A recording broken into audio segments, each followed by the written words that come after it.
survival unit, and this is the second to last full week before we leave for winter break. So we have this week, then we have all of next week, and then we're on winter break for 2.5 weeks. So the students have had 5 days now, a full week of building background knowledge and starting their story that is about survival. So we are building on that this week. We are going to be doing our book work again today. We're going to be back in the structured literacy curriculum. So they will be reading, most of them will be reading the second or third story, or segment of that story rather.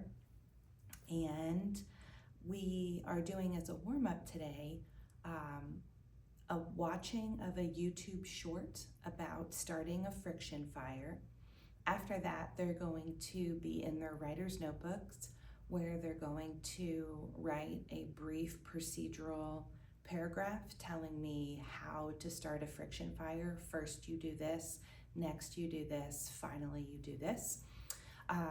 We will be doing a graphic organizer first on the with the projector, with the, I don't know what you call people here call it an elbow. It's like a lamp that goes over, and then teacher puts their own paper under here and you kind of model writing it and it projects on the screen. There's probably a very simple name for that I don't know.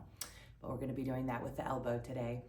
And the students will be copying the graphic organizer into their notebook and then using that to do their own independent writing. So they'll have that as a support, but they'll be doing the actual writing of the paragraph by themselves.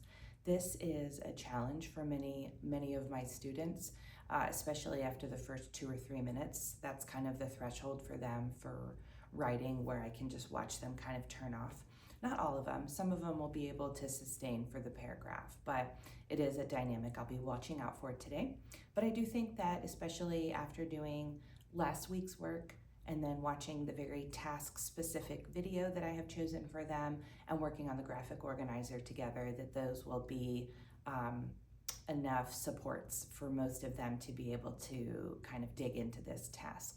After that, we'll be in the curriculum, and then we're still doing our read aloud from the last unit. I had hoped we would be finished, but it's my first time doing a whole class read aloud, and I didn't pace it quite quick enough. I didn't regularly leave enough time at the end of the class period during our last unit for me to finish their read aloud, but I really want to do that before the winter break.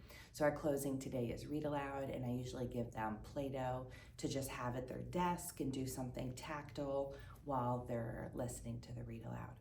Okay, that's it for today.